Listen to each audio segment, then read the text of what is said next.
अपि चेत सुदुराचारो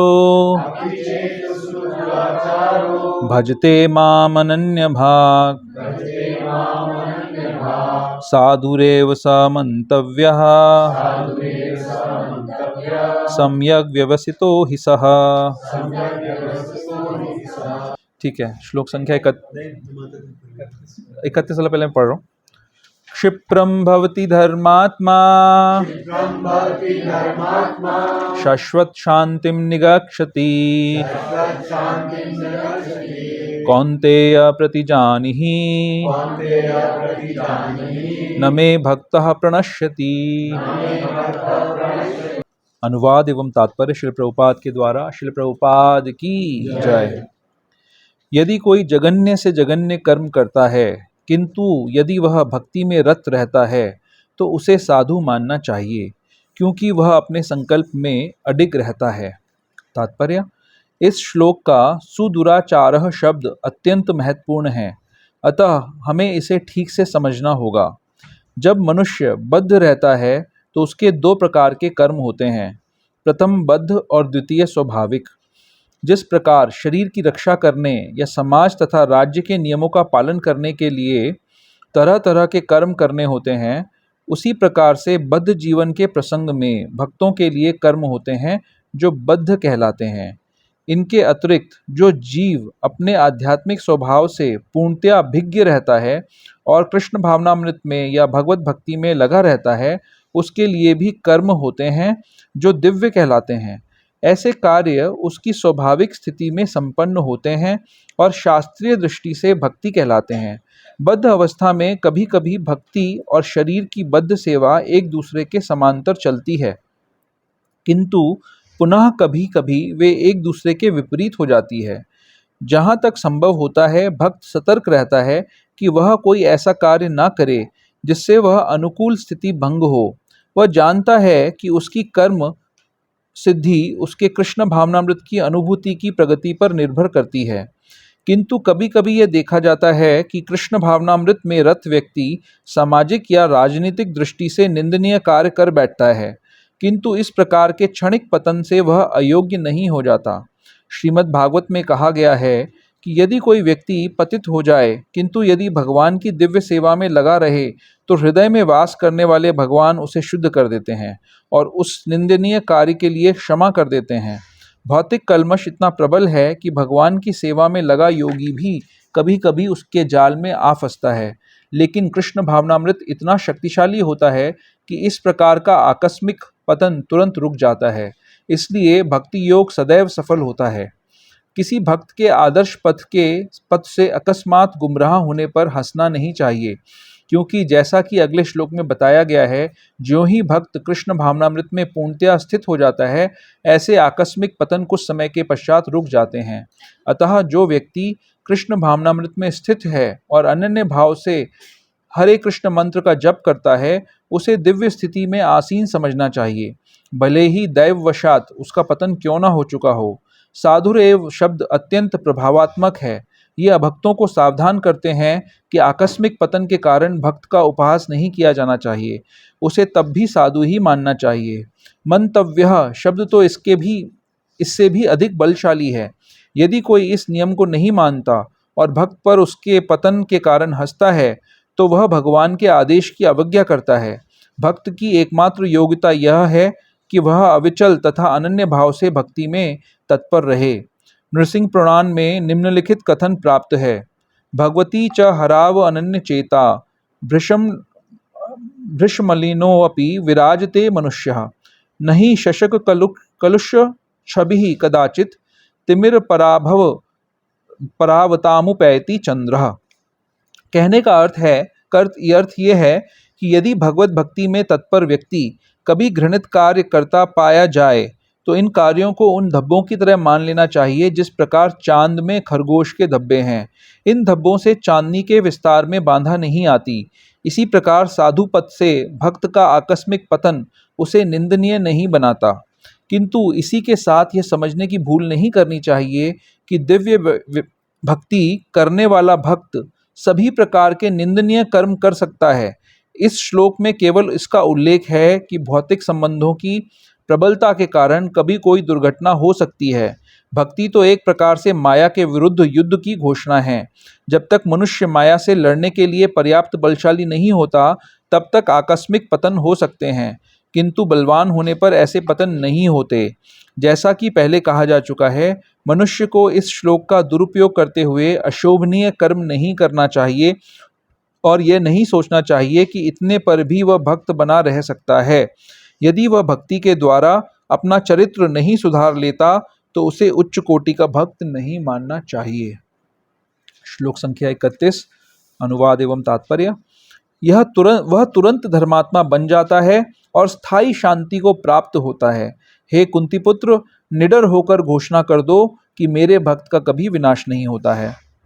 तात्पर्य, इसका कोई दूसरा अर्थ नहीं लगाना चाहिए। 7वें अध्याय में भगवान कहते हैं कि जो दुष्कृति हैं वह भगवत भक्त नहीं हो सकता। जो भगवत भक्त नहीं है उसमें कोई भी योग्यता नहीं होती। तब प्रश्न यह उठता है कि संयोगवश या स्वेच्छा से निंदनीय कर्मों में प्रवृत्त होने वाला व्यक्ति किस प्रकार भक्त हो सकता है। यह प्रश्न ठीक ही है। जैसा कि 7वें अध्याय में कहा गया है, जो दुष्ट आत्मा कभी भक्ति के पास नहीं भटकता, उसमें कोई सद्गुण नहीं होते। श्रीमद् भागवत में भी इसका उल्लेख है।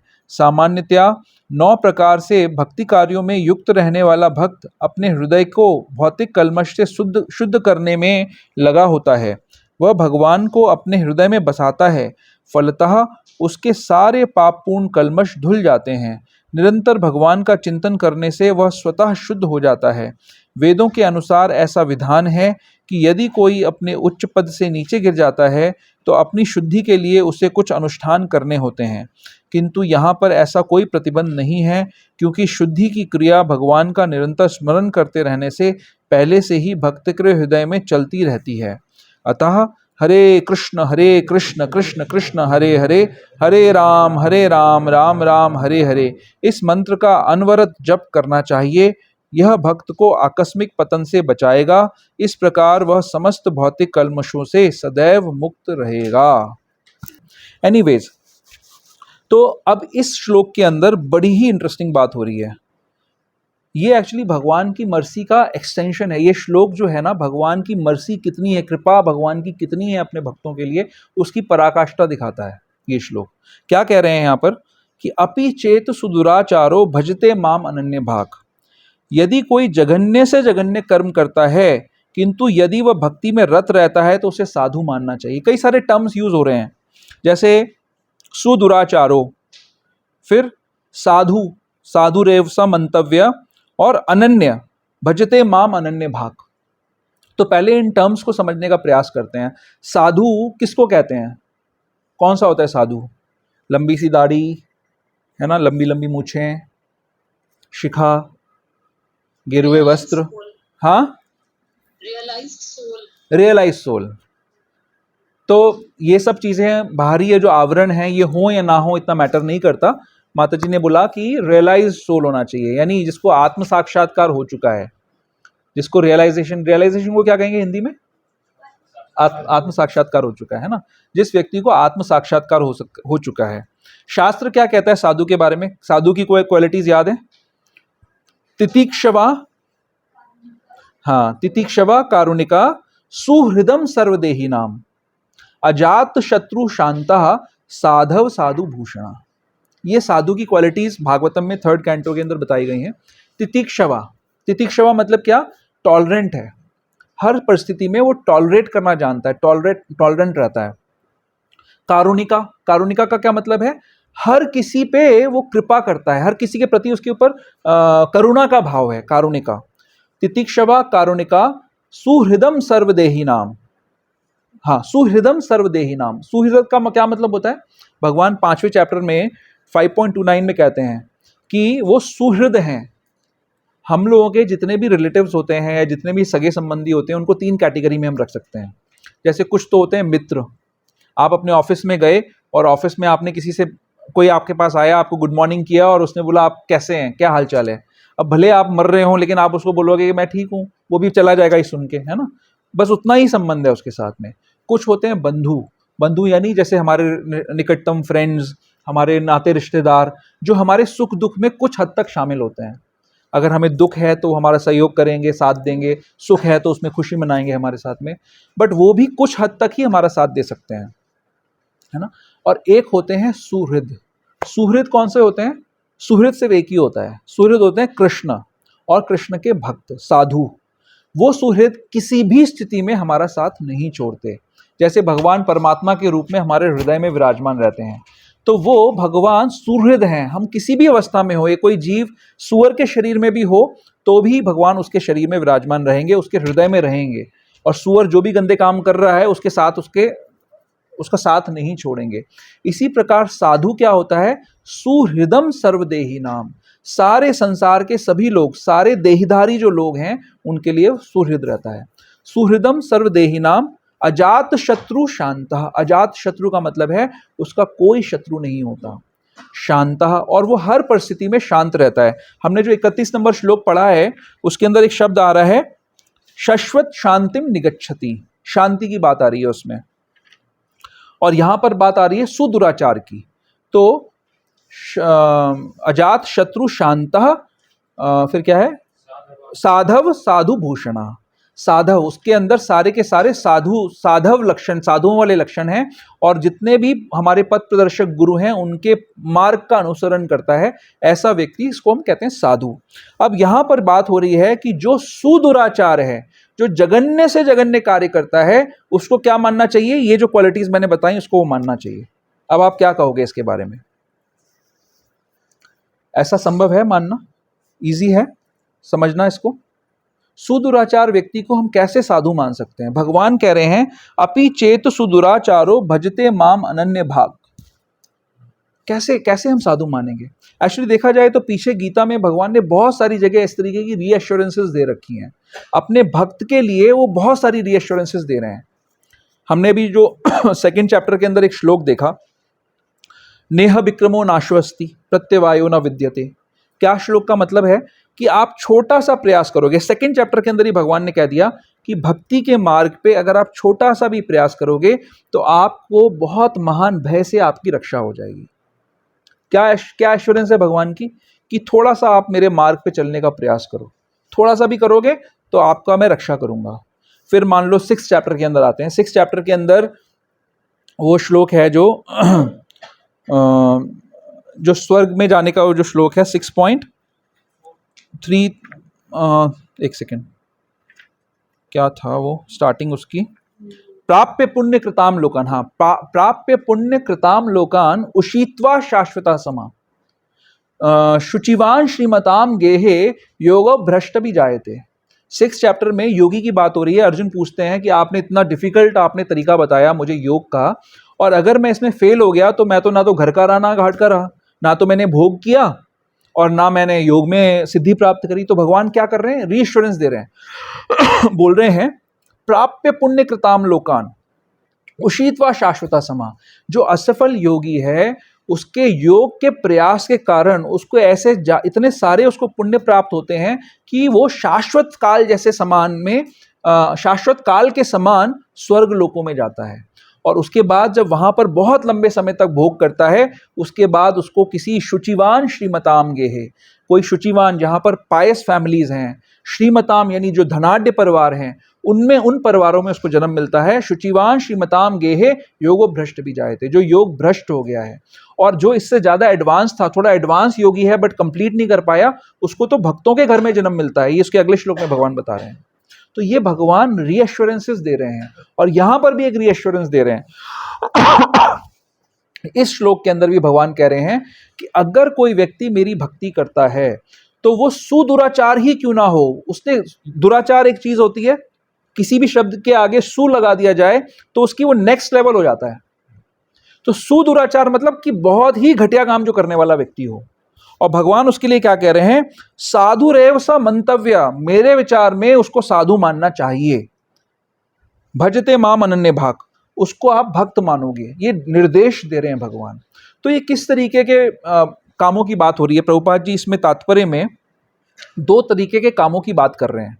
एक तो वो कह रहे हैं कि हमारी जो बद्ध अवस्था है, जैसे मान लीजिए कि मैं कहीं पे नौकरी करता हूँ और मुझे या कोई स्टूडेंट है, हमें अपने दैनिक कार्यों के लिए, दैनिक गोल्स के लिए कुछ कार्य करने पड़ते हैं। अगर मैं ऑफिस में काम करता हूँ, नौकरी करता हूँ, तो मुझे ऑफिस टाइम पे जाना पड़ेगा, वहाँ पर उसके काम करने पड़ेंगे जो मेरा बॉस मेरे को बताएंगे, और फिर उसके बाद मुझे वो इनकम प्राप्त होगी। तो ये कुछ काम मेरे दैनिक जीवन से संबंधित होते हैं, और कुछ काम ऐसे हैं जो मेरे आध्यात्मिक जीवन, आध्यात्मिक पहचान से संबंधित काम है। प्रभुपाद जी क्या शब्द यूज कर रहे हैं? जिस प्रकार शरीर की रक्षा करने या समाज तथा राज्य के नियमों का पालन करने के लिए तरह तरह से कर्म करने होते हैं, उसी प्रकार से बद्ध जीवन के प्रसंग में भक्तों के लिए कर्म होते हैं जो बद्ध कहलाते हैं। यानी कुछ काम मुझे ऐसे करने पड़ेंगे। हर कोई व्यक्ति व्यापार कर रहा है, कोई व्यक्ति नौकरी कर रहा है, कोई पढ़ाई कर रहा है, कोई कुछ नहीं कर रहा, लेकिन कुछ काम करने पड़ेंगे। बट हमारे कुछ एक्टिविटीज ऐसी हैं जो आध्यात्मिक हैं। जैसे मुझे रोज सुबह 4 बजे के पहले उठ जाना है, 4 बजे तक उठ जाना है, या मुझे रोज मंगल आरती करनी है, या मुझे रोज 16 माला का जप करना है, रोज 2 घंटे श्रवण करना है, रोज कुछ रीडिंग करनी है। ये सारे काम कौन से हैं? ये आध्यात्मिक, मेरी आध्यात्मिक पहचान से रिलेटेड ये काम है। अब होता नॉर्मली क्या होता है कि हमारा आध्यात्मिक और भौतिक दोनों कार्य पैरेलल चलते रहते हैं, और इंटेलिजेंस इसी में है कि हम उनको पैरेलली चलाते रहें। इस दुनिया में एग्जिस्ट करने के लिए कुछ काम करना पड़ेगा, वो करते रहें, और साथ साथ में हमारे आध्यात्मिक काम भी हम करते रहें। लेकिन कभी कभी इन कामों में कॉन्फ्लिक्ट आ जाता है। यहाँ पे प्रभुपाद उसकी बात कर रहे हैं कि ऐसा हो सकता है कि कभी कभी इसमें कॉन्फ्लिक्ट आ जाए, या हम कोई बहुत गलत काम कर दें। तो अब हम गलत कामों की श्रेणी को समझने का प्रयास करते हैं। जैसे 2 कैटेगरी बताई मैंने, आध्यात्मिक कार्य, भौतिक कार्य। कोई कार्य ऐसे हो सकते हैं जो भौतिक दृष्टि से गर्हित हैं, खराब हैं, लेकिन आध्यात्मिक दृष्टि से बहुत उन्नत हैं। जैसे फॉर एग्जाम्पल, भगवान रात्रि में वन में जाकर बांसुरी बजा रहे हैं, है ना, और उस बांसुरी को सुनकर गोपियां जो हैं अपने घर से छोड़कर, जो जो काम कर रही थी वो छोड़कर वन की तरफ भाग लेती हैं कि भगवान का दर्शन करना है, भगवान हमें बुला रहे हैं, आह्वान कर रहे हैं। अब कोई स्त्री रात्रि के समय में घर छोड़कर अगर जाएगी किसी पराये पुरुष से मिलने, तो क्या कहा जाएगा उसको? गर्हित कार्य है, एबॉमिनेबल कार्य है, खराब काम है। लेकिन यहां पर क्या हो रहा है? भगवान से मिलने के लिए भक्त जा रहा है, और जो भक्त हैं वो इस चीज को समझते हैं कि हमारी रियल आइडेंटिटी है, रियल में जो स्वामी है, रियल में जो पति है, वो सिर्फ भगवान है। बाकी सारे तो सिर्फ जबरदस्ती एक रोल प्ले कर रहे हैं। तो रियल में पति भगवान है, तो अगर वो गोपियां भगवान से मिलने जा रही हैं, उसमें कोई दोष नहीं है। लेकिन भौतिक दृष्टि से अगर देखा जाए, तो जो उनके परिवार के लोग हैं वो उनको उलाहना दे रहे हैं उस चीज के लिए। या फॉर एग्जाम्पल, जैसे मैं पहले एक मुस्लिम कंट्री में जाया करता था, तो मुझे वहाँ पर क्या बुक्स के ऊपर प्रतिबंध होता था, तो मैं अपने सूटकेसेस में बुक्स भर भर के ले जाया करता था। अब क्या भौतिक दृष्टि से क्या हो गया, क्या कहेंगे इसको? स्मगलिंग कह देंगे शायद, कि स्मगल कर रहे हो आप। लेकिन आध्यात्मिक दृष्टि से इसमें कोई दोष नहीं है। तो एक तो ये वाले काम हो गए। तो इसमें तो आप समझ सकते हो, जो भक्त हैं एटलीस्ट वो समझ सकते हैं कि इसमें तो कोई ऐसी बड़ी प्रॉब्लम नहीं है इस तरीके के कार्यों में। या फॉर एग्जाम्पल, गुरु महाराज हैं, प्रीचिंग के लिए जाते हैं, तो क्या होता है, जब इमिग्रेशन में अगर किसी मुस्लिम कंट्री में, आप लोगों वाले कंट्रियों में जाना पड़ता था, तो क्या करते थे? पैंट शर्ट पहन के जाते हैं और कैप लगा के, हैट लगा के जाते हैं, राइट, ताकि उनकी पहचान समझ में ना आए। अगर वो सन्यासी बन के जाएंगे तो उनको घुसने नहीं दिया जाएगा कंट्री के अंदर। अब क्या कहा जाएगा इसको? भौतिक दृष्टि से वो सही नहीं बता रहे कि किस लिए आ रहे हैं। वहां पे पूछेगा इमिग्रेशन ऑफिसर कि आप किस लिए आए हो, तो बोलेगा जी मैं टूरिज्म के लिए आया हूँ। लेकिन क्या काम के लिए जा रहे हैं? हम प्रचार के लिए जा रहे हैं। या रशिया की बात करें, रशिया के अंदर पहले तो जब कम्युनिज्म चल रहा था, तो उस टाइम पे वहां पर बुक्स पहुंचाना बहुत मुश्किल काम होता था। तो भक्त कैसे कैसे कर कर अपनी जान का जोखिम उठाकर वहां पर बुक्स ले जाया करते थे। तो वहाँ की जो इंटेलिजेंस एजेंसी केजीबी हुआ करती थी, वो उनके पीछे पड़ी रहती थी। तो भौतिक दृष्टि से वहाँ की अगर वो लोग बात करेंगे, तो उनकी दृष्टि से वो क्या कार्य हो रहे हैं? गलत कार्य हो रहे हैं ये सारे। अगर कोई आपके कंट्री में घुस रहा है गलत रीजन बताकर, गलत कार्य है। लेकिन आध्यात्मिक रीजन से हम जा रहे हैं, आध्यात्मिक रीजन से ये सारे कार्य हो रहे हैं, तो ये गलत कार्य नहीं है। हम सुदूराचार की बात करें, आप समझ रहे हो ना मेरी बात को? सुदूराचार की बात कर रहे हैं, तो ये कुछ चीजें ऐसी हैं, यहां पर कॉन्फ्लिक्ट हो गया। भौतिक जीवन में और आध्यात्मिक जीवन में कॉन्फ्लिक्ट हो गया, लेकिन आध्यात्मिक जीवन के हिसाब से ये अच्छी चीजें हैं, ये करनी चाहिए। अब इसका एक रिवर्स भी हो सकता है कि कुछ काम ऐसे हैं, मान लीजिए आप ऑफिस में काम करते हैं, अब आपके ऑफिस की जब पार्टी होती है, तो वहां पर चारों नियमों का को तोड़ा जाता है? चलो हिंदुस्तान में चारों नहीं तोड़े जाते हैं तो कम से कम 3 तो तोड़े ही जाते हैं। क्या क्या तोड़े जाते हैं? जैसे पार्टियों में शराब होती है, हाँ, नॉनवेज होता है, जुआ खेला जाता है, ये हो सकता है। जुआ भी कभी कभी होता है, मतलब ये 2 तो तोड़े ही जाते हैं। अब आपको शायद जाना पड़ सकता है उस पार्टी के अंदर, तो आप क्या करोगे?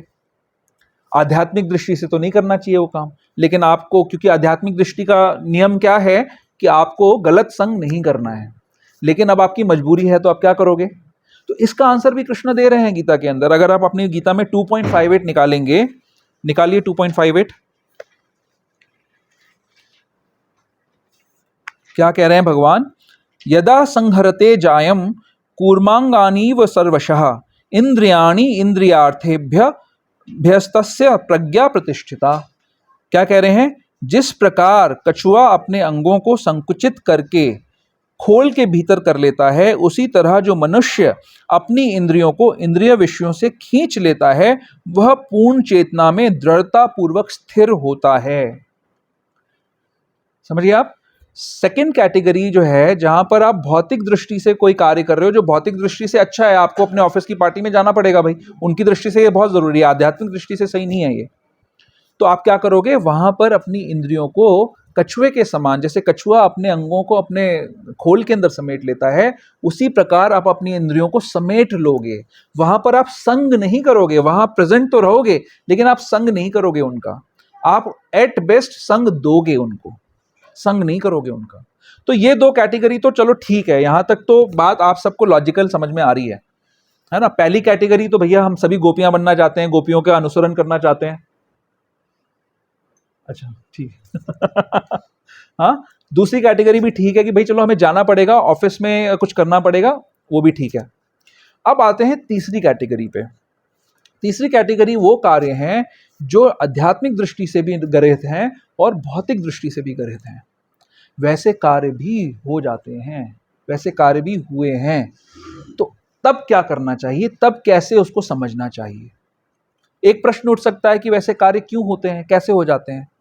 कैसे कोई भक्त जो हर समय भगवान का नाम ले रहा है वो गर्हित कार्य कर सकता है? हमारे एक्सपीरियंस में है, हम जानते हैं ऐसे लोगों को जिन्होंने बहुत जघन्य काम किए हैं। जैसे 4 रेगुलेटिव प्रिंसिपल्स हैं, राइट?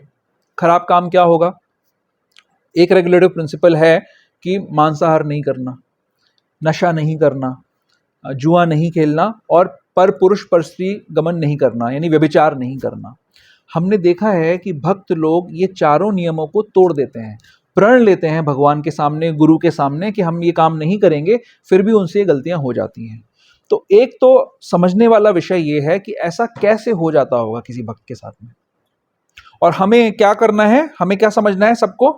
हमें ये नहीं देखना कि हमारी दृष्टि में सारे सुदुराचार नहीं होने चाहिए, हमारी दृष्टि में हम सुदुराचारी होने चाहिए। हमें देखना है अपने हृदय के अंदर झांक के कि हमसे क्या गलतियां हो रही हैं, हम कहाँ पे गलती कर रहे हैं। हो सकता है हम इतनी एक्सट्रीम गलतियां ना कर रहे हों, भगवान तो एक्सट्रीम गलतियों की बात कर रहे हैं। हम छोटी छोटी गलतियां हो सकता है कर रहे हो अभी, लेकिन हमें अपने हृदय के अंदर झांक के देखना है। जब आप अपने आप को सुदुराचारी मानकर इस श्लोक को समझोगे तो आपको भगवान की कृपा का एहसास होगा कि भगवान कितना बड़ा हमें आश्वासन दे रहे हैं कि अगर हम, कोई व्यक्ति बहुत बुरा कार्य भी कर रहा है, भगवान बोल रहे हैं उसको भक्त मानना चाहिए। तो पहले तो ये समझने का प्रयास करना है कि क्यों ऐसा होता होगा। कोई सजेशंस हैं किसी के, क्यों ऐसा होता होगा? Any suggestions? भक्त जो 16 माला कर रहा है ना, साधु जो 16 माला कर रहा है निरंतर, इसमें बात हो रही है कौन से भक्त की बात हो रही है? आलू चलू भक्त की बात नहीं हो रही है, उस भक्त की बात हो रही है जो डिटरमाइंड है, जो हर समय भगवान की भक्ति के लिए डिटरमाइंड है, उसकी बात हो रही है। उससे कैसे, उसके साथ ऐसा कैसे हो रहा है?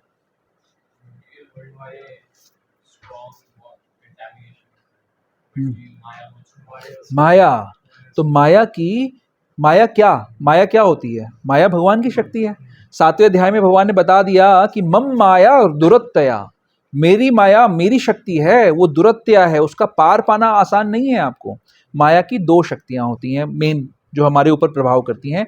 एक होती है आवरणात्मिका शक्ति और एक होती है प्रक्षेपात्मिका शक्ति। आवरणात्मिका शक्ति क्या होती है कि हमारे ज्ञान को, हमारी नॉलेज को वो ढक देती है। जब वो देखती है, प्रभुपाद जी इसके तात्पर्य में क्या कह रहे हैं कि ये युद्ध है माया के खिलाफ, माया के साथ हम युद्ध कर रहे हैं। माया हर ट्रिक अपनाती है हमें हराने के लिए, हर ट्रिक अपनाती है। तो वो उसकी एक शक्ति क्या है? आवरणात्मिका शक्ति, यानी वो हमारे ज्ञान को ढक देती है। क्या ज्ञान है? कौन से ज्ञान की बात कर रहे हैं हम लोग? क्या ज्ञान ढक देती है? हाँ, कि हम ईश्वर अहम भोगी। हमारी भक्ति की अंडरस्टैंडिंग क्या है? कि हम भगवान के दास हैं। जीवेर स्वरूप हो कृष्णेर नित्य दास। कृष्ण के हम दास हैं, इसलिए हमें कृष्ण की हर समय सेवा करनी है। हमें भोगना नहीं है, भोग नहीं करना, हमें भगवान के भोग में सहयोग करना है। ये एक भक्त की अंडरस्टैंडिंग है। माया क्या सिखाती है? माया आपके सामने ऐसी परिस्थितियां ला देती है जहां पर आप चाहो तो आप ईश्वर बन सकते हो, आप भोगी बन सकते हो। आपको माया कन्विंस कर देगी कि अब आप ईश्वर की पोजीशन में हो, इन लोगों के ऊपर, इस परिस्थिति के ऊपर आपका कंट्रोल है, अब आप इसको एक्सप्लॉइट कर सकते हो, इसको आप भोग सकते हो। ये आवरणात्मिका शक्ति है। हम अपनी आइडेंटिटी भूल जाते हैं और उस पोजीशन में आकर हम भोगने का प्रयास करते रहते हैं। दूसरी शक्ति क्या है?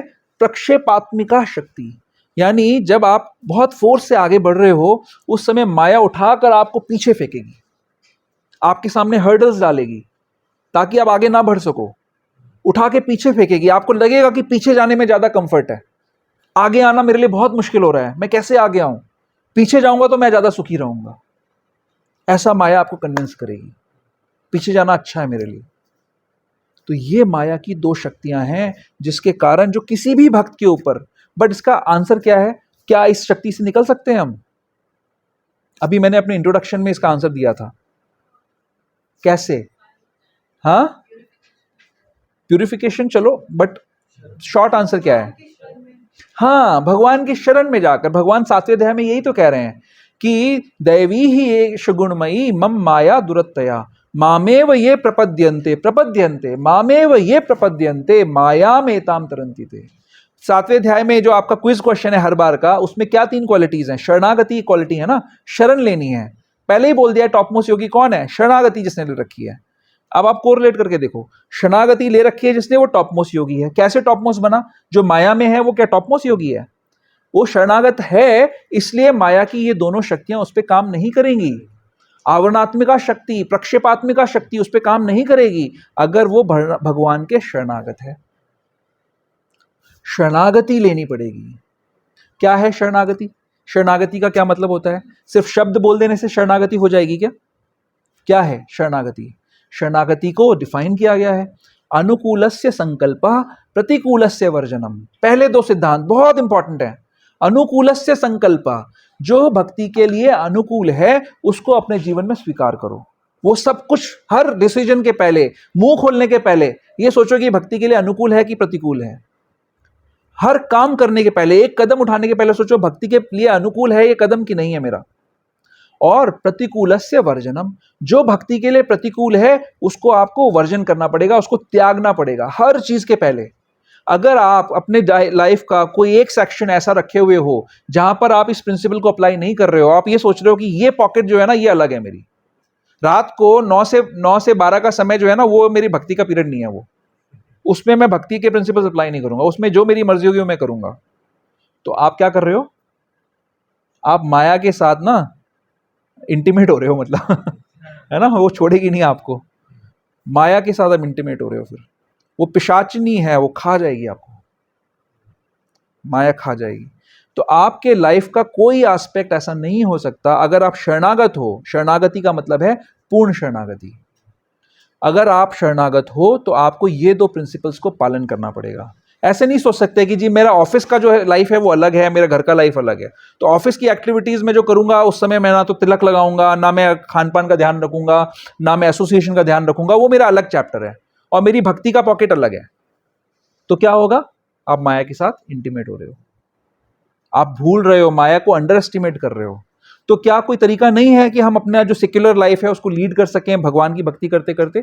मुश्किल तरीका है, लेकिन तरीका है, बहुत मुश्किल है। और मुश्किल इसीलिए है ताकि आपको मोटिवेशन मिले कि आप अपनी लाइफ को और भक्तिमय बना सको, इसीलिए वो बहुत मुश्किल है। इसीलिए गुरु महाराज जो है फार्म कम्युनिटीज के बारे में बात करते हैं कि वहां पर आप जाकर इसको ईजी कर सकते हो। बट जो लोग उसके लिए तैयार नहीं है उनको बहुत अलग मुश्किलों का सामना करने के लिए तैयार रहना चाहिए, अगर वो इस संसार से निकलना चाहते हैं, माया के प्रभाव से निकलना चाहते हैं। तो कहाँ कैसे पहुँच गया मैं यहाँ पर? क्या था पहले डिस्कशन? के कारण गलती है जो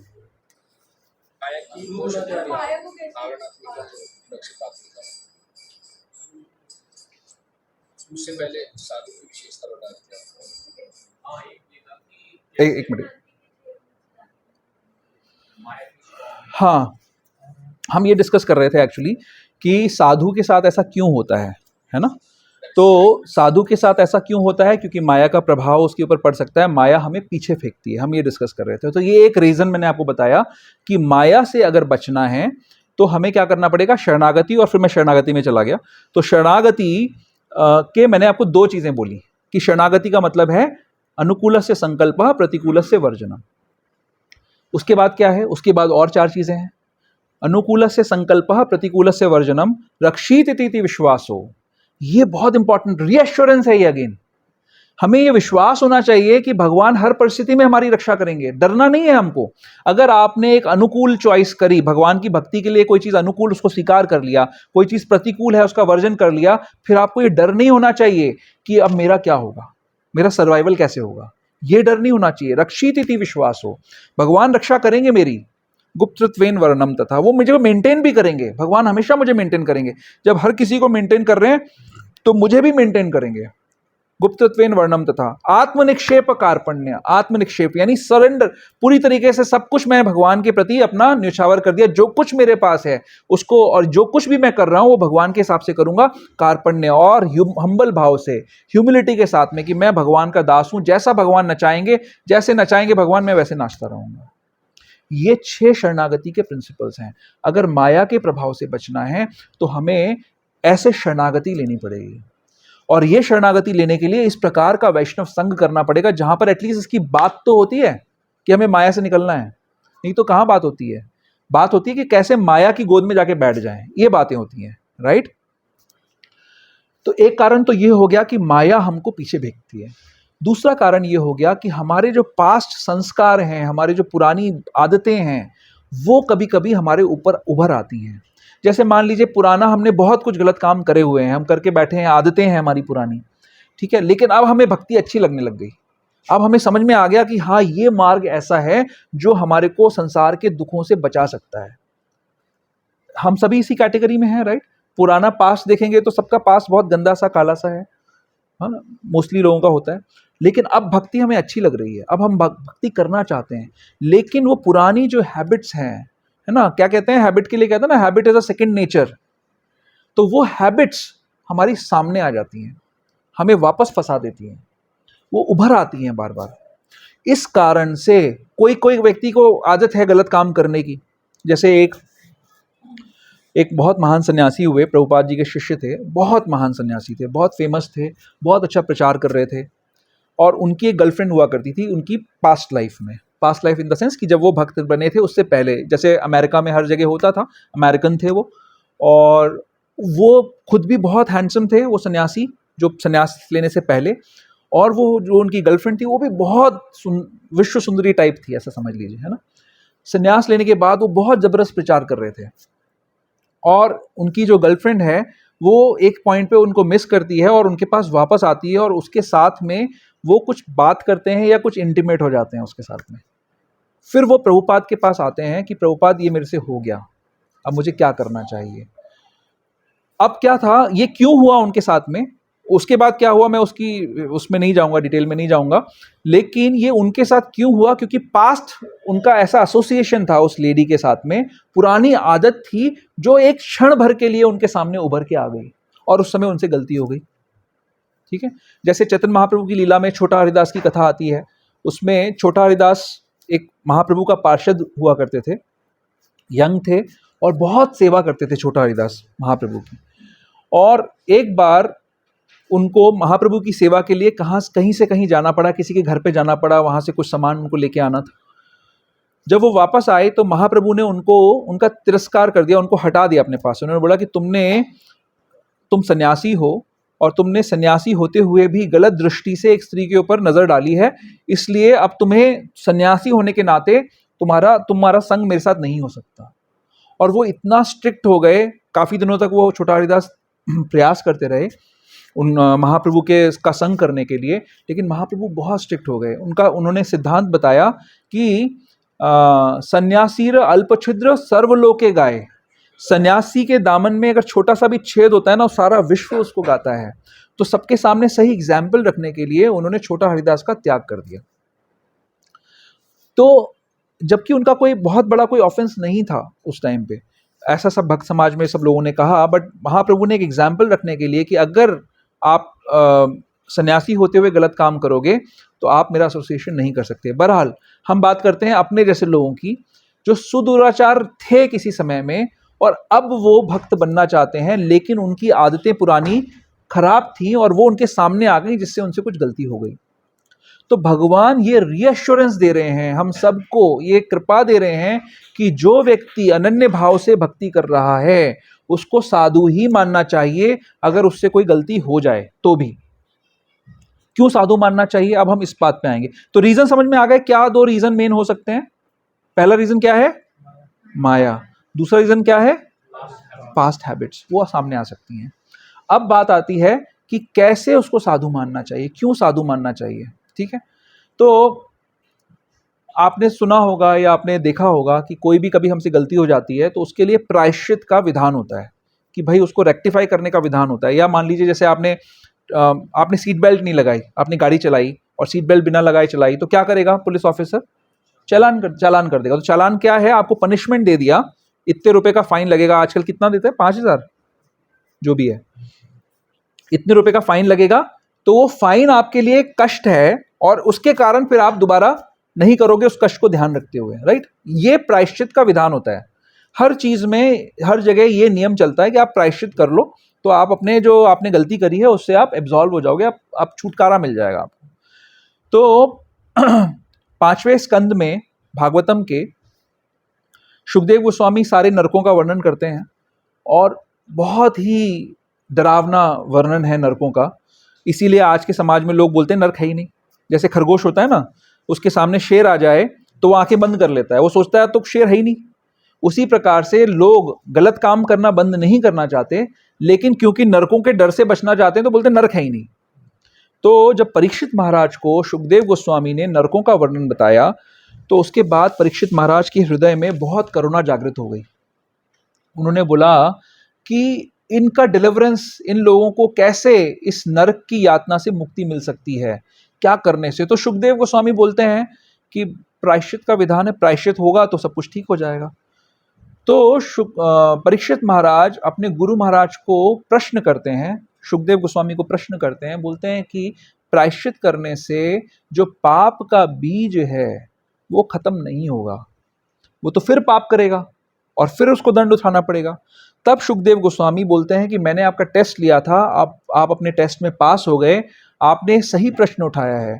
फिर वो बात बोलते हैं, केचित केवलया भक्त्या वासुदेव परायणा अघम गुणवंती काष्णेन निहारमेव भास्करा। क्या मतलब है इसका? केचित केवलया भक्त्या, पहले बात क्या हो रही है? नरकों की बात हो रही है ना। नरक में कौन जाता है? कौन कौन से लोग नरक में जाते हैं? जैसे कुछ एग्जाम्पल्स कोई ले सकता है? चोरी करने वाला, मांस खाने वाला, शराब पीने वाला, नशा करने वाला, व्यभिचार करने वाला, अतिथि का सत्कार ना करने वाला, जो अतिथि आए और उसका तिरस्कार करे। कोई भी अतिथि का मतलब जो बिना तिथि के आता है, जो पहले अपॉइंटमेंट लेके नहीं आता। ये बात मेरे को सुन के बड़ा अच्छा लगा देख के कि यार ये तो बड़ी इंपॉर्टेंट चीज़ है। हर कोई आजकल अपॉइंटमेंट लेके जाता है, आपके घर आऊँगा मैं इस दिन इस तारीख को। अतिथि मतलब जो बिना तिथि के पहुँच जाए, और उसको देख के अगर आप नाक मुँह सुकोड़ो और उसको आप सोचो कि ये किस तरीके से बला टले मेरे ऊपर से, तो नरक जाना पड़ेगा। हाँ, उसका भी नरक है उसके लिए भी। तो इस तरीके के काम करने वालों को नरक जाना पड़ता है। ओके। व्यभिचार, तो ये व्यभिचार अगर देखा जाए तो सबसे बड़ा एक अपराध हो गया, सबसे गंदा अपराध वही हो गया, है ना। इलिसिट सेक्सुअल एक्टिविटी सबसे गंदा अपराध हो गया इन सब में। तो उनके लिए परीक्षित महाराज को शुकदेव गोस्वामी ने बोला कि प्रायश्चित कर लो तो हो जाएगा काम इन सभी के लिए। और फिर उनके बाद परीक्षित महाराज के चैलेंज करने पर शुकदेव गोस्वामी बोलते हैं, केचित केवलया भक्त्या, अगर आप भक्ति करोगे, केचित केवलया भक्त्या वसुदेव परायणा, फिर से शरणागति की बात आ गई, परायणा शरणागति की बात आ गई। वासुदेव परायणा अघम गुणवंती काष्णेन, जिस प्रकार अघ यानी पाप, अघम गुणवंती खत्म हो जाएंगे, कैसे? जैसे सूर्योदय के बाद कोहरा नष्ट हो जाता है, वैसे नष्ट हो जाएंगे पाप, सारे के सारे। पाप का बीज भी नष्ट हो जाएगा। तो उतने महान पापों के लिए सुखदेव गोस्वामी रिकमेंडेशन कर रहे हैं भक्ति करने के लिए, कि भक्ति करने से उस पाप का बीज खत्म हो जाएगा। ठीक है। अब यहां पर जो हमारी यहां पे बात चल रही है, हम लोग डिबेट कर रहे हैं, हम लोग डिस्कस कर रहे हैं कि जो सुदुराचार है लेकिन वो भक्त है, तो अब भक्त को कुछ और करने की जरूरत है क्या? जब बड़े से बड़े पाप करने वाले को यह बोला जा रहा है कि भैया तुम भक्ति कर लो, तो तुम्हारे पाप का बीज भी नष्ट हो जाएगा। अब यहां पर एक भक्त है जिससे कभी गलती हो गई, क्या कारणों से? दो कारण क्या है? माया और आदत, पुरानी आदतों की वजह से या माया की वजह से उससे गलती हो गई, तो उसको क्या करना पड़ेगा? उसको क्या मानना है? इसीलिए उसको साधु मानना है, क्योंकि वो ऑलरेडी भक्ति की प्रोसेस में है। वो टॉप मोस्ट काम कर रहा है जो किया जा सकता है किसी भी पाप से मुक्त होने के लिए। भगवान परम पवित्र हैं, भगवान जहां प्रकट होते हैं वहां पे पवित्रता हो जाती है। तो भक्त के हृदय में भगवान हर समय विराजमान है, इसलिए उसका प्यूरिफिकेशन तो ऑलरेडी हो रहा है। श्रीपाद विश्वनाथ चक्रवर्ती ठाकुर बात तो ये कहते हैं, यहां तक कह देते हैं कि वो भक्त जो, जैसे एग्जाम्पल लेते हैं, जैसे मान लीजिए किसी को बुखार आ जाए, आपने उसको दवाई दे दी, दवाई देने के बाद वो ठीक हो गया, लेकिन फिर भी कुछ कुछ बुखार रह गया, बुखार के सिम्टम्स रह गए, है ना, 98-99 बुखार रह गया, आप उसको क्योर्ड मानोगे कि नहीं मानोगे? डॉक्टर साहब, क्योर्ड मानोगे उसको आप कि वो बंदा ठीक हो गया? दवाई, अभी उसको बुखार है लेकिन फिर भी आप बोलोगे कि ये ठीक हो गया, राइट? इसी प्रकार जो भगवान का नाम ले रहा है, भगवान की भक्ति कर रहा है, अगर वो भक्ति करते करते उससे कुछ बुराई हो भी जाए, उस स्थिति में भी श्रीपाद विश्वनाथ चक्रवर्ती ठाकुर कह रहे हैं कि उस गलत काम करने की सिचुएशन में भी वो पवित्र है, प्योर है। वो सिर्फ उसका जो पुराना बुखार था उसका सिर्फ एक छोटा सा सिम्टम रह गया उसके अंदर, वो प्यूरिफाइड है, प्योर हो रहा है वो, क्योंकि वो भक्ति के प्रोसेस में है। इसीलिए ऐसे भक्त का कभी तिरस्कार नहीं करना चाहिए, ऐसे भक्त के साथ कभी भी दूषण, कभी भी उसको नीचा नहीं दिखाना चाहिए जो अनन्य भक्त है। लेकिन क्वालिफिकेशन क्या है? अनन्य भक्त होना चाहिए। अनन्य कौन सा होता है? आज का लेक्चर शायद थोड़ा लंबा चलेगा, ठीक है, बहुत सारी बातें हैं इसमें, मैं तो कितनी याद रहेंगी मुझे पता नहीं है, लेकिन थोड़ा सा लाइट लंबा चल सकता है। अनन्य का क्या मतलब है? जो सिर्फ एक्सक्लूसिवली जो भगवान का भक्त है। ये नहीं है जी कि आज मंगलवार है और आज सोमवार है, आज सोमवार को इसको जल चढ़ता है, मंगलवार को इसकी पूजा होती है, ऐसा करने वाला अनन्य भक्त नहीं कहा जाता। जो सिर्फ पूरी तरीके से, जो ये मानता है, जो ये समझता है कि मेरी पुरानी आदतों के कारण जो मैं पाप कर रहा हूं उसकी वजह से मुझे दंड उठाना पड़ेगा, वो जान रहा है कि मेरी आदत खराब है और मुझे गलत काम करना पड़ रहा है, और वो इसके लिए तैयार है कि मुझे इसका रिजल्ट उठाना पड़ेगा, लेकिन फिर भी मैं श्री कृष्ण के चरणों के अलावा कहीं नहीं जाऊंगा, मैं कहीं नहीं जाऊंगा अपने आप को हेल्प करने के लिए, मैं सिर्फ श्री कृष्ण की शरण में रहूंगा। ऐसे भक्त को अनन्य कहते हैं। अनन्य यानी किसी और के पास नहीं जाना और कोई और काम नहीं करना, सिर्फ जो भक्ति कर रहा है उसको कहते हैं अनन्य। ऐसे अनन्य भक्त की बात हो रही है। उसको अगर उससे कोई गलती हो जाए आदतों की वजह से या माया के प्रकोप से, तो उसको क्या मानना चाहिए? साधु रेवस्य मंतव्य, उसको सिर्फ साधु मानना चाहिए। साधु रेव स मंतव्य सम्यक व्यवसितो ही सा, वो डिटरमाइंड है, उसके अंदर ये डिटर्मिनेशन है कि मैं कहीं नहीं जाऊंगा, सिर्फ भगवान के श्री चरणों में रहूंगा। और इस डिटर्मिनेशन के कारण भगवान उसका चिंतन कर रहे हैं। वो सिर्फ भगवान का चिंतन नहीं कर रहा है, भगवान उसका चिंतन कर रहे हैं, भगवान अपने हृदय में उसको बिठा के रखे हुए हैं। ऐसे भक्त को, ऐसे भक्त की बात हो रही है। उसको अगर उससे कुछ गलती हो भी जाए तो उसको हमें साधु मानना चाहिए। इसके बाद आगे की चर्चा आती है। एक इसमें बहुत इंपॉर्टेंट पॉइंट है कि चलो जी, ये तो हमने बोल दिया कि वो साधु है। अब वो साधु कितना साधु है, कितना % साधु है? माला कर रहा है, गलत काम कर रहा है साथ साथ में, लेकिन वो कितना % साधु है? 10%, 20%? आप बोल सकते हो कि चलो जी माला कर रहा है यहाँ तक साधु है। क्या कहते हो आप, कितना साधु है? 20%, 30%, 40%, 1%? आप डर क्यों रहे हो, बताओ। हाँ, 100% तो कितना परसेंट? 100% है तो जय sadhu is sadhu. So Krishna is saying कि ही इज 100% साधु। ऐसा व्यक्ति अगर वो भगवान का अनन्य भक्त है तो वो 100% साधु है। ऐसा नहीं है कि सिर्फ इस एस्पेक्ट के लिए हम उसको साधु मानेंगे कि जी वो माला कर रहा है, भक्ति कर रहा है, लेकिन जो गलत काम कर रहा है उसके लिए वो साधु नहीं है। वो साधु ही है। और भगवान इसमें ये वार्निंग दे रहे हैं, भगवान कह रहे हैं कि ये मेरा मंतव्य है, अगर आप इसको नहीं मानते हो तो आप मेरे प्रति अपराध कर रहे हो, अगर उसको आप साधु नहीं मानते हो तो। वो साधु ही है। तो अब इससे रिलेटेड एक बहुत इंपॉर्टेंट बात आ गई कि अगर ऐसा साधु है तो उसके साथ हमें कैसे व्यवहार करना चाहिए। एक व्यक्ति है जो अनन्य भक्ति कर रहा है, लेकिन वो अभी कुछ ही दिन पहले किसी और की पत्नी को भगा के ले गया था। अब क्या करना चाहिए उसके साथ? उसको आप प्रसाद में बुलाओगे? उसको बोलोगे व्यासासन पे बिठा के कि भैया आप तू ज्ञान दे मेरे को कि मुझे अपना जीवन, मेरे को अपना गृहस्थ आश्रम कैसे चलाना चाहिए? ऐसे कहेंगे हम उसको? क्या कहते हो आप लोग? ये अजमाइल की भी तो कथा है उसमें। हाँ, अजामिल। आपने तो उसको वेस्टर्नाइज कर दिया, अजमाइल। अजामिल, ओके। हाँ, क्या उसकी क्या कथा है? उसमें भगवान का नाम तो होता ही है, तो अपीयर आ जाएगा। हाँ, नहीं वो तो ठीक है, ये बात तो हम यहाँ तक तो अब आपको समझ में आ गई ना कि इसको साधु ही मानना चाहिए। अब हमारा प्रश्न ये है कि उसके साथ एसोसिएट कैसे करना चाहिए? As a Vaishnav, as a Vaishnav. हाँ हाँ, नहीं एसोसिएट करना चाहिए, रीजनेबल बात है। नहीं, वैष्णव की तरह करना। उसके चरण धो के पीने चाहिए।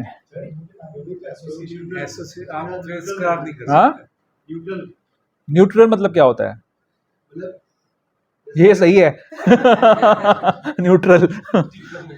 आपका पाला हमेशा न्यूट्रल में रहता है। आप बताओ कहाँ पे जाना है, इधर या उधर? कैसे एसोसिएट करना चाहिए? वैष्णव अगेन हमें शास्त्र का सहारा लेना चाहिए।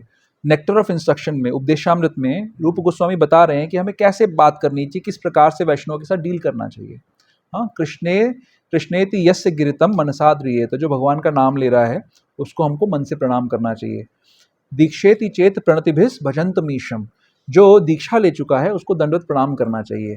लेकिन संग किसका करना चाहिए उसके लिए बताया गया है। उसकी क्या श्लोक का आगे वाली लाइन याद है किसी को?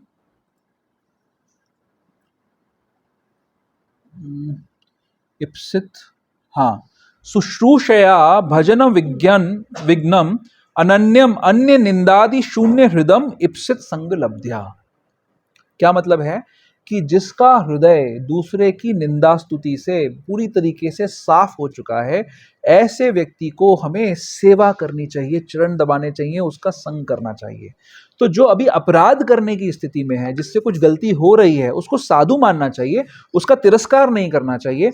उसको प्रणाम कर सकते हैं हम दूर से, बट उसका संग नहीं करेंगे हम, एसोसिएशन नहीं करेंगे हम उसका। अगर हमें पता लग गया कि गलत इसकी आदतें हैं, उसको संग देंगे।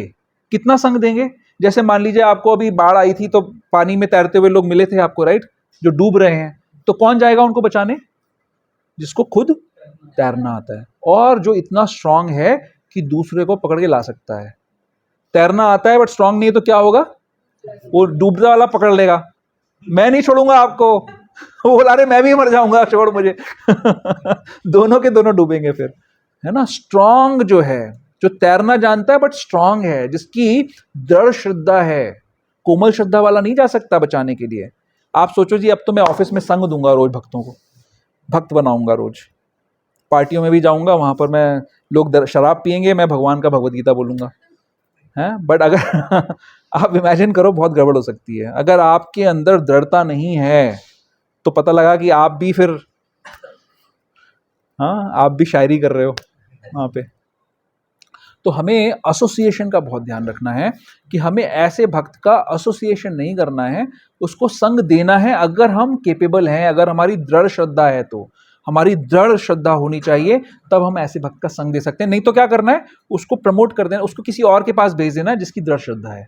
अपना दूर से ही हम उससे निकल जाएंगे। जैसे अभी कोरोना के टाइम पे सिर्फ डॉक्टर्स थे जो कोरोना पेशेंट्स को ट्रीट कर रहे थे विद प्रॉपर इक्विपमेंट, हर कोई नहीं जा रहा था, कुछ लोग थे जो एसोसिएट कर रहे थे। तो हमारे को पता लग गया जी इसको कोरोना हुआ है, तो हम क्या करते थे, हम उसको बोलते भैया उस डॉक्टर के पास चला जाओ, भाई मेरे पास मत आइयो। यही कर रहे थे ना, यही हमें करना है, यही ध्यान रखना है कि हम ऐसे व्यक्ति का संग ना करें, सावधान रहें। इसीलिए हम लोग सावधान रहते हैं कि हमें किसका संग करना है, किसका संग नहीं करना है। क्योंकि हम जिस समाज में रह रहे हैं, जैसे जैसे कलयुग बढ़ता जा रहा है, वैसे वैसे मुश्किल हो रही है लोगों को भक्ति करना, वैसे वैसे इन नियमों का पालन करना मुश्किल हो रहा है। कई सारे भक्त हैं जो कहते हैं जी 4 नियम बहुत ज़्यादा है, 3 कर दो अब इसको, एक कम कर दो, बस इससे बहुत बढ़िया काम हो जाएगा। ऐसा लोग सोचते हैं, उनको लगता है कि हमारा समाज ऐसा है, 3 नियम में अच्छा काम चल जाएगा, फिर आपको भक्तों की संख्या आपको आपसे 100 गुना ज़्यादा मिल जाएगी। तो इसीलिए हमें सावधान रहना है कि हम किसका संग कर रहे हैं, वो नियमों का पालन कर रहा है कि नहीं कर रहा है, वो फॉलो कर रहा है ठीक तरीके से कि नहीं कर रहा है, जो कह रहा है वो कर रहा है कि नहीं कर रहा है। और जो प्रीचर्स हैं, हम सब यहाँ पे कई सारे लोग प्रीचर्स हैं, आज की डेट में प्रीच कर रहे हैं ना, हम सबको अपने हृदय में झांकना है और देखना है कि हम अपने आप को लिफ्ट करें। हमसे हो सकता है गलतियां हो रही हों, जब भगवान बड़ी बड़ी गलतियों की बात कर रहे हैं, हमसे छोटी छोटी गलतियां हो सकता है हो रही हों, तो हमें वो नहीं करना है, हमें हताश नहीं होना है, हमें अपने स्टैंडर्ड को बढ़ाना है। और बहुत आनंद आएगा आपको, जब आपका स्टैंडर्ड बढ़ जाएगा आपको बहुत आनंद आएगा, क्योंकि जो फालतू चीज़ें हैं ना, वही चीज़ें हमें बताया गया कि उनको मत करो, बट अभी हमें अनफॉर्चुनेटली उन चीज़ों में टेस्ट आ रहा है, वो घटिया टेस्ट है। जैसे अब जो हम लोग चाय नहीं पीते तो हमें चाय की स्मेल भी अच्छी नहीं लगती है ना, कहीं प्याज लहसुन होता है वो अच्छा नहीं लगता, क्योंकि टेस्ट एक हायर टेस्ट डेवलप हो गया। ऐसे ही हमें हर कोई व्यक्ति जो प्रभुपाद जी के मिशन में, हर व्यक्ति प्रचारक है, हर व्यक्ति को चैतन्य महाप्रभु कहते हैं गुरु बनो और दूसरे का उद्धार करो, पहले खुद का उद्धार करो फिर दूसरे का उद्धार करो। तो हम सबको ये बहुत इंपॉर्टेंटली हमें ध्यान रखना है कि हम कैसे अपने आप को लिफ्ट करें। और जो गृहस्थ, हम सब लोग यहाँ पे गृहस्थ बैठे हुए हैं, तो गृहस्थ आश्रम में गृहस्थों की ये सबसे बड़ी रिस्पॉन्सिबिलिटी है कि एक दूसरे का सहयोग करें इस चीज़ को करने में। जब 2 लोगों की शक्ति मिलती है, एक और एक मिलते हैं तो 11 हो जाते हैं। तो जब ये शक्ति मिलती है, जब पति और पत्नी दोनों मिलकर इस मार्ग पे अपने आप को उठाने का, अपलिफ्टमेंट का प्रयास करते हैं, तो ये हो सकता है और दोनों को बहुत स्वाद आएगा। तो ये हम सबकी जिम्मेदारी है कि अपने स्पाउसेस का, अपने जो संगी का हम सहयोग करें, उसको उठाने में, उसको लिफ्ट करने में, उसको मोटिवेट करें कि आप नेक्स्ट लेवल पे पहुंचो। और जितने भी हमारे जो महान आचार्य हुए हैं, जो गृहस्थ आचार्य हुए हैं, उन सबके जीवन में हम देख सकते हैं कि ऐसा उनके जो स्पाउसेस हैं उनका बहुत बड़ा योगदान रहा है उनके अपलिफ्टमेंट में। ठीक है, तो ये हमें ध्यान रखना है। मेन इंपॉर्टेंट बात इसमें थी कि संग कैसे करना है। ओके, अब आते हैं हम 31 नंबर श्लोक पे। उसमें बात हो रही है, हाँ, क्षिप्रम भवति धर्मात्मा, हाँ, शाश्वत शांतिम निगच्छति। क्षिप्रम भवति धर्मात्मा यानी बहुत जल्दी वो धर्मात्मा बन जाएगा। कैसे बन जाएगा धर्मात्मा? थोड़ा सा तो डिस्कशन हमने किया कि प्यूरिफिकेशन कैसे होगा, क्योंकि वो शरणागति ले लेगा। जब वो व्यक्ति जो इस तरीके का जो साधु होगा, जो जिससे कुछ गलती हो रही है, तो क्या होगा उसके साथ में कि जैसे ही उससे गलती होगी उसके मन में ये भाव आएगा कि देखो मैं भक्तों के समाज में मैं कलंक हूं, ऐसा वो अपने लिए सोचेगा। ये मत सोचना कि दूसरा ये व्यक्ति कलंक है भक्तों के समाज में, दूसरा गलत कर रहा है वो कलंक है, नहीं। हम अपने बारे में सोचें, हम जो गलती कर रहे हैं कि मैं भक्तों के समाज में मैं बहुत ही गिरा हुआ व्यक्ति हूं, मैं इतनी गलतियां कर रहा हूं, तो उसको गलती करने के बाद इमीडिएटली ऐसा एहसास होगा कि मेरे से गलती हो गई, और वो प्रयास करेगा कि उससे गलती वो दोबारा ना हो, और वो डिटरमाइंड रहेगा कि मैं कृष्ण के अलावा कहीं नहीं जाऊंगा, मैं उन्हीं के चरणों में पड़ा रहूंगा, और अगर गलती की सजा मुझे मिलेगी तो मुझे मिलनी चाहिए, मैंने गलती करी है तो भगवान मुझे सुधारेंगे, ऐसी वो प्रार्थना करेगा। तो इस प्रकार से जब उसका व्यवहार होगा तो क्या होगा, क्षिप्रम भवति धर्मात्मा, बहुत जल्दी वो प्यूरिफाई हो जाएगा। फिर क्या है आगे बात, शाश्वत शांतिम निगच्छति। शांतिम निगच्छति, शांति की क्या बात आ रही है यहां पर? कैसी शांति? जब हम लोग इंद्रिय विषयों को भोगना चाहते हैं तो एक प्रकार की अग्नि में हम जल रहे होते हैं। आप इमेजिन कर सकते हैं, ध्यान कर सकते हैं कि जब भी हमारे हृदय के अंदर किसी चीज़ को भोगने की तीव्र इच्छा आती है तो एक अग्नि सी जलने लग जाती है हमारे अंदर, और वो अग्नि हमें झुलसाती है, जलाती है, और हम उस भोग को कर लेते हैं। जिद में आकर उस भोग को जब कर भी लेते हैं तो उससे हमें थोड़ा सा ही, थोड़ी देर के लिए हमें उससे सुकून मिलता है और वो अग्नि फिर से प्रज्वलित हो जाती है। तो जब कोई व्यक्ति जब इस प्रकार से भगवान की अनन्य भक्ति में लगा रहेगा और भगवान की शरणागति में रहेगा तो उसको शाश्वत शांतिम, उसको शांति मिलेगी, क्योंकि इंद्रिय विषयों के भोग से उसका मन ऊपर उठ जाएगा, वो एलिवेट हो जाएगा, उसको उन विषयों में स्वाद नहीं आएगा फिर, और जो वो अग्नि जल रही थी उन विषयों को भोगने की, वो अग्नि अपने आप बुझ जाएगी। तो क्या होगा? शाश्वत शांति, आपको शाश्वत शांति प्राप्त होगी। शाश्वत शांतिम निगच्छति। फिर आगे की क्या बात हो रही है? कौन्तेय प्रतिजानहि, ये बड़ा प्यारा सा शब्द है, कौन्तेय प्रतिजानहि। भगवान कौन्तेय को क्यों कह रहे हैं, अर्जुन को क्यों कह रहे हैं कि तुम अनाउंसमेंट करो इस चीज के लिए? खुद भी तो कह सकते हैं। क्या कह सकते हैं? न मे भक्तः प्रणश्यति, मेरे भक्त का नाश नहीं होता। भगवान कौन्तेय को कह रहे हैं, अर्जुन को कह रहे हैं, अर्जुन तुम जाके बोलो। भगवान बोलेंगे तो क्या प्रॉब्लम है? भक्ति बोलेगा तो उसका वैल्यू ज्यादा है। अब भगवान की कोई सुनेगा नहीं। उनकी रेपुटेशन खराब है एक्चुअली। भगवान को करना पड़ेगा। हाँ, क्या? What correlate? नहीं, भगवान बोल रहे हैं और भक्त बोल रहा है, उसमें क्या फर्क है? मैं ये पूछ रहा हूँ।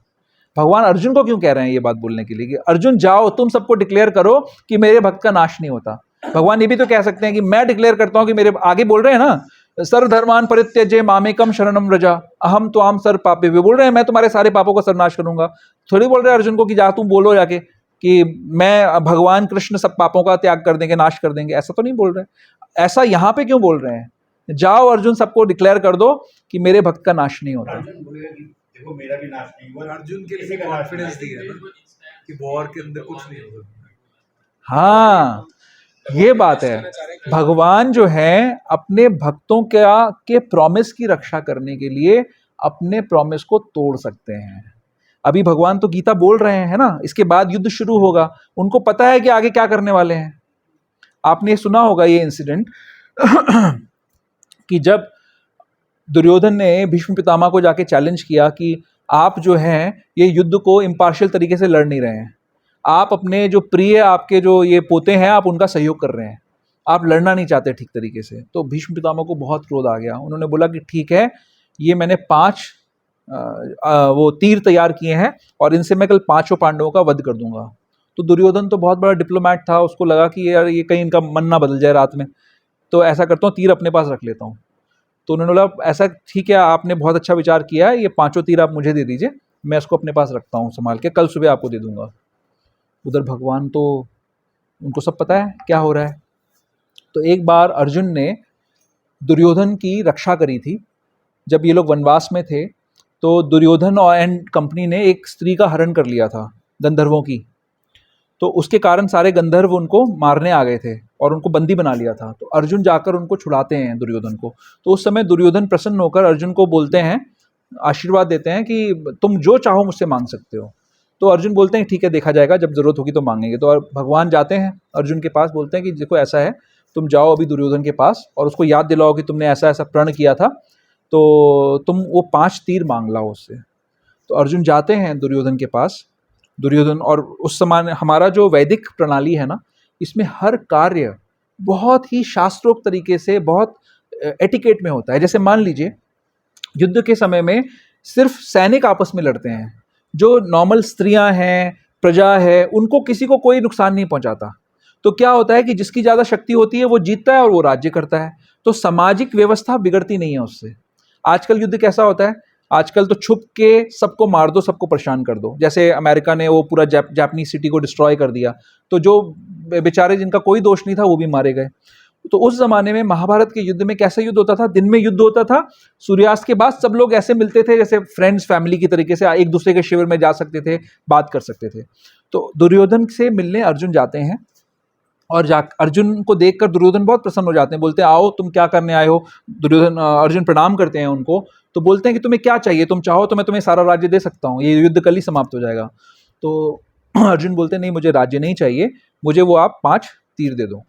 तो वो दुर्योधन से तीर 5 लेके आ जाते हैं। अगले दिन भीष्म पितामह दुर्योधन से बोलते हैं कि लाओ भाई वो 5 तीर दो मेरे को। तो दुर्योधन बताता है कि क्या हुआ उसके साथ में तो भीष्म पितामह को बहुत क्रोध आता है। तो फिर वो प्रतिज्ञा करते हैं, भगवान ने युद्ध के पहले प्रतिज्ञा करी, जब दुर्योधन और अर्जुन दोनों उनके पास आए सहयोग मांगने के लिए, तो दुर्योधन ने चालाकी से उनकी चतुरंगी सेना ले ली सारी जो विश्व की सबसे सबसे पावरफुल सेना थी। और उन्होंने कहा, अर्जुन को इन्फॉर्म किया कि देखो तुम दोनों मेरे रिलेटिव्स हो, मैं इस युद्ध में पार्टिसिपेट नहीं करूंगा।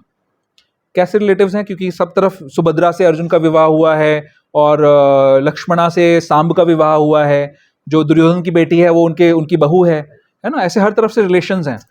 तो अर्जुन को भगवान ने बोला कि देखो मैं तो युद्ध में अस्त्र नहीं उठाऊंगा, अब तुम चाहो तो मुझे ले सकते हो, एक तरफ मैं हूँ एक तरफ मेरी सेना है। तो दुर्योधन कहते हैं कि जी मैं मतलब आपको क्या कुछ कहता है, डिप्लोमेटिकली कुछ कहता है, हाँ अर्जुन को पहला चॉइस देते हैं कि आप जो चाहो वो चूज कर लो। तो अर्जुन बोलते हैं कि भगवान मुझे आपकी सेना का कुछ नहीं करना, अगर आप मेरे साथ हो तो बस मुझे और कुछ नहीं चाहिए, तो आप प्लीज मेरे साथ रहो। तो दुर्योधन बोलते हैं कि जी मैं अपने छोटे भाई का दिल कैसे तोड़ सकता हूँ, उन्होंने आपको मांग लिया है तो मैं आपकी सेना ले लेता हूँ, चलो। ऐसा सोचकर वो खुशी खुशी चला जाता है। तो सबको पता है कि भगवान ने प्रतिज्ञा करी है कि वो युद्ध में अस्त्र नहीं उठाएंगे।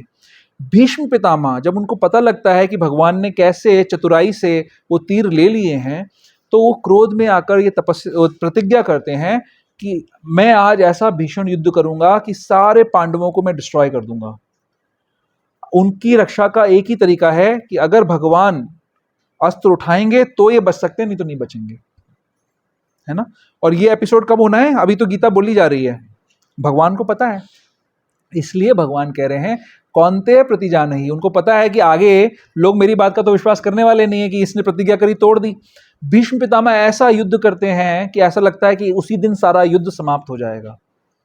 तो अर्जुन का रथ डिस्ट्रॉय कर देते हैं और फिर भगवान जो है रथ का पहिया हाथों में उठाकर भीष्म पितामह की तरफ भागते हैं और तब भीष्म पितामह शरणागति ले लेते हैं। तो अपने भक्त की प्रतिज्ञा को पूरा करने के लिए भगवान अपनी प्रतिज्ञा भी छोड़ सकते हैं। तो इसीलिए भगवान को पता है कि ये अगर अर्जुन बोलेगा, जैसे भीष्म पितामह ने प्रतिज्ञा करी है और उसकी प्रतिज्ञा की रक्षा करने के लिए भगवान ने जो कुछ करना था कर दिया, इसी प्रकार अगर ये अर्जुन बोलेगा कि न मे भक्तः प्रणश्यति, तो फिर सबको विश्वास होगा कि हाँ भगवान के भक्त का कभी नाश नहीं हो सकता। लेकिन नाश किसका होना है? न मे भक्तः प्रणश्यति, प्रणश्यति किसका होना है? हमें पता है ना, दूसरे अध्याय में बता दिया भगवान ने कि शरीर का नाश तो होना ही होना है और आत्मा का नाश तो होता नहीं है। तो कौन से नाश की बात हो रही है यहाँ पे? न मे भक्तः प्रणश्यति, कौन से प्रणश्यति की बात हो रही है? किसके नाश की बात हो रही है? माया द्वारा पता नहीं होगा। Fall down. Never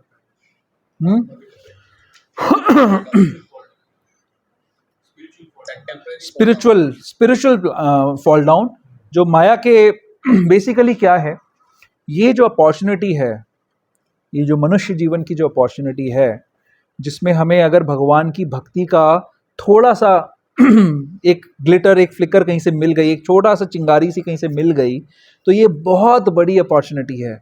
करोड़ों करोड़ों जन्मों के बाद मिली हुई ये एक सिंगल अपॉर्चुनिटी है। और अभी कुछ समय के बाद ही ऐसा समय आएगा जब ये अपॉर्चुनिटी हाथ से निकल जाएगी। कैसे? इस शरीर का नाश हो जाएगा। ज़्यादा लंबा समय नहीं है उसमें, बहुत थोड़ा सा समय बाकी। कितना? 100-200 मैक्सिमम, 100-200 साल किसी का हो सकता है ना। वैसे कितना है प्रैक्टिकली? 20, 30, 40, 50, बस।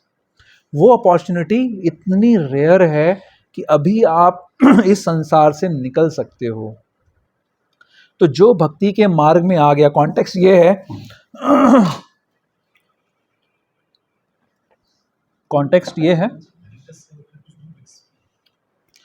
कॉन्टेक्स्ट ये है कि बात हो रही है उस भक्त की जो भक्ति की प्रोसेस में है, लेकिन वो कुछ गलत काम कर रहा है ना।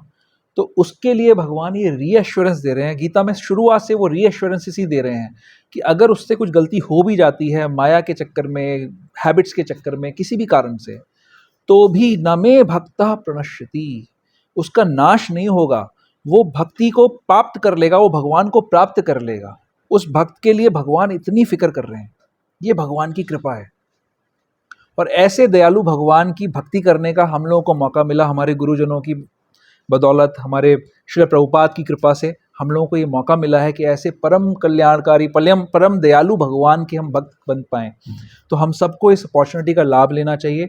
भक्ति का मतलब क्या है, जो हम अभी केचित केवलिया श्लोक की बात कर रहे थे, अगर आप भागवतम में आप लोग नोट कर सकते हो 6.1.15 ये श्लोक है, केचित केवलिया भक्त्या।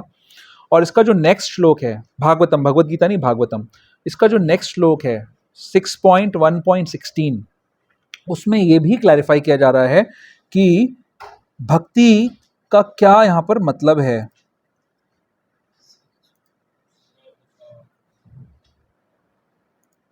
ये श्लोक है, ना तथा ही अगवान राजन पूयेत तप आदि भी, यथा कृष्णार्पिता प्राणस तत्पुरुष निषेवया। कोई भी पापी व्यक्ति अगर किसी भक्त की शरण ले लेता है, जो भगवान का भक्त है, उसकी सेवा करता है और उसकी सेवा में अपने जीवन को लगा देता है, वो पूरी तरीके से प्यूरिफाई हो जाएगा। तो हम सभी लोगों के पास ये बहुत सुंदर इस समय अपॉर्चुनिटी है कि हम लोग भगवान के महान भक्तों के मिशन में उनका सहयोग करें। यथाशक्ति यथामति जो हम कर सकते हैं हम करें। बहुत तरीके से हम सेवा कर सकते हैं, जैसे हम लोग पर्टिकुलरली बुक डिस्ट्रीब्यूशन करते हैं, है ना, ये संदेश दूसरों तक पहुंचाने का कार्य करते हैं। तो हम सबको इस काम में लगना चाहिए। अपने भजन को अच्छे से करना चाहिए, अपने भजन को सही तरीके से करना चाहिए, सावधान रहना चाहिए। हमारे अंदर ये ग्लानि की भावना आनी चाहिए। जब हमें पता लग गया सही क्या है गलत क्या है, फिर अगर हमसे गलती हो रही है तो ठीक है, उम्मीद खत्म नहीं हुई, हमारा नाश नहीं होगा, लेकिन हमारे अंदर ये भाव आना चाहिए कि देखो मेरे से फिर गलती हो गई, अब मैं कैसे अपने आप को सुधारूं। हे भगवान मुझ पे कृपा करो, हे गुरुजनों मुझ पे कृपा करो, हे नित्यानंद प्रभु मुझ पे कृपा करो, मैं बार बार फिसल रहा हूँ, मुझ पे कृपा करो ताकि मैं आपके श्री चरणों तक आ सकूं, ताकि मैं अपने गुरु को प्रसन्न कर सकूं, ताकि मेरे गुरु मेरे पे ऐसा ग्लानि का भाव ना रखें कि देखो कैसा मेरा नालायक शिष्य है। ऐसा हमारे अंदर फीलिंग आनी चाहिए। तो इस तरीके से अगर हम दृढ़ता से भक्ति करेंगे तो भगवान सदा हमारी रक्षा करेंगे। वो प्रॉमिस कर रहे हैं, अपने भक्त से प्रॉमिस करा रहे हैं, न मे भक्ता प्रणश्यति। तो ठीक है, मैं इसी के साथ वाणी को विराम देता हूँ। अगर किसी का कोई प्रश्न है, कोई कमेंट, कोई डाउट, तो प्लीज़ आप पूछ सकते हैं।